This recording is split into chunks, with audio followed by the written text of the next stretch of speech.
হরে কৃষ্ণ, দণ্ডবত প্রণাম সমস্ত ভক্তদের চরণে।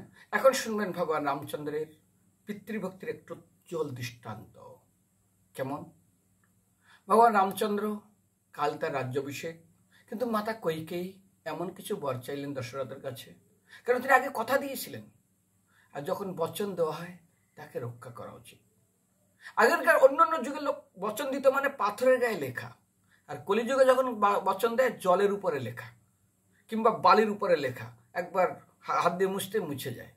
ঠিক সেরকমই দুটো বরের ভিতর থাকে রামরাজ্য, জায়গায় থাকে কানন রাজ্য। ভগবান শুধু কানন রাজ্য না, তাকে 14 বছর বনবাস। শুধু বনবাস মানে কি? তপস্বী দেশে অর্থাৎ সাধু বেশে। কি খাবে? কোনোদিন কোনো নগরে অর্থাৎ গ্রামে, কোনো শহরে প্রবেশ করতে পারবে না। আগুনে তাপানো কোনো বস্তু খেতে পারবে না। ফল মূল আর কন্দ খেয়ে তাকে জীবনযাপন করতে হবে, তাকে তপস্বী দেশে থাকতে হবে।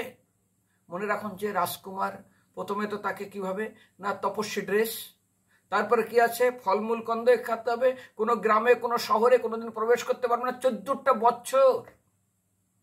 যাই হোক, তিনি 14টা বছর, তারপরে তার কত বিপদ হয় ভগবান রামের। সীতা হরণ হয়ে যায়, লক্ষণের বুকে শক্তিশাল পড়ে, অনেক অনেক কষ্টের ভিতরে তাকে বনবাস করতে হয়।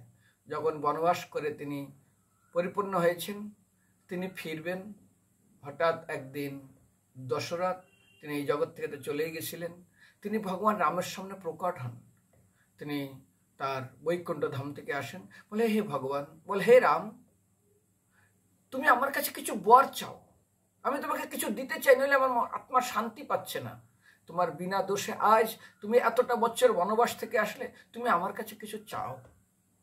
তখন রামচন্দ্র ভগবান এবার আঁচল পেতে দিলেন, বলে বাবা দিবেন?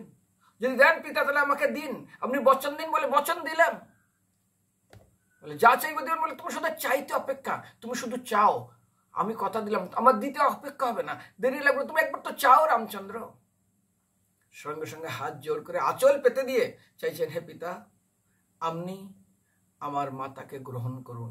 এই শব্দটা শুনতেই দশরথ স্তব্ধ হয়ে যায়, বলে আরে, আমাকে যদি কোটি জন্ম জন্ম ধরে এই নরকে পচতে আমি পচবো, আমাকে যদি হাজারো হাজারো জন্মে যদি বিভিন্ন যন্ত্রণা, নরক যন্ত্রণা ভোগ করতে আমি যন্ত্রণা ভোগ করব, কিন্তু আমি কৈকেয়ীকে গ্রহণ করব না।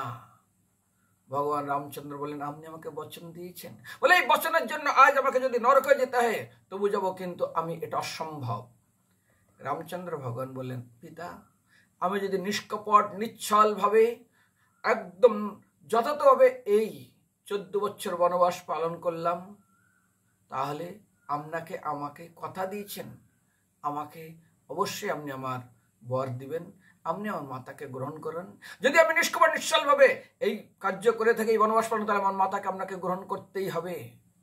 বলছে, হে রাম, তুমি আর কিছু চাও, কিন্তু এটা তুমি চেয়েও না। বলছে, না, আমি যদি আপনার সন্তান হই, আমি যদি আজ রঘুবংশের জন্মগ্রহণ করি, আপনার সন্তান হই, তাহলে আমাকে যে বর দিতে চাইছেন আপনাকে দিতেই হবে। তখন দশরথ স্তব্ধ হয়ে যান। তারপরে রামচন্দ্র ভগবানকে বললেন, ঠিক আছে, আমি তোমার মাকে গ্রহণ করলাম।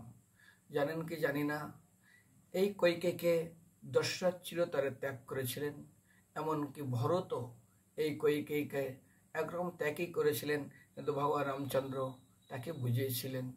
তো একজন সন্তান হয়ে তিনি আদর্শ দেখে গেছেন পিতৃদেবের জন্য কতটা করা উচিত, আর তার নিষ্কপট নিশ্চল এই পিতৃ আদেশ পালনের জন্য রামচন্দ্র ভগবানের পিতা দশরথ কৈকেয়ী গ্রহণ করেছেন।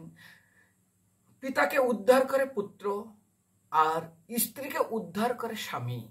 সেই জন্য এটাই আজ জগতে রামচন্দ্র ভগবান প্রতিষ্ঠা করলেন শিক্ষা, একজন সন্তান তার পিতার জন্য কতটা করা উচিত। চিন্তা করুন, আজ ভীষ্মদেব তার পিতার জন্য তিনি কতটা করলেন শান্তনুর জন্য, সারা জীবন তিনি ব্রত নিলেন।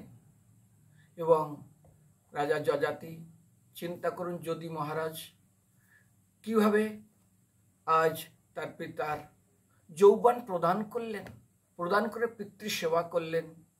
আজ সমস্ত পূর্বপুরুষদের উদ্ধার করার জন্য দিলীপ চলে গেলেন, গঙ্গাকে এখানে নিয়ে আসা, অংশুমান চলে গেলেন, ভাগীরথ তিনি নিয়ে আসলেন।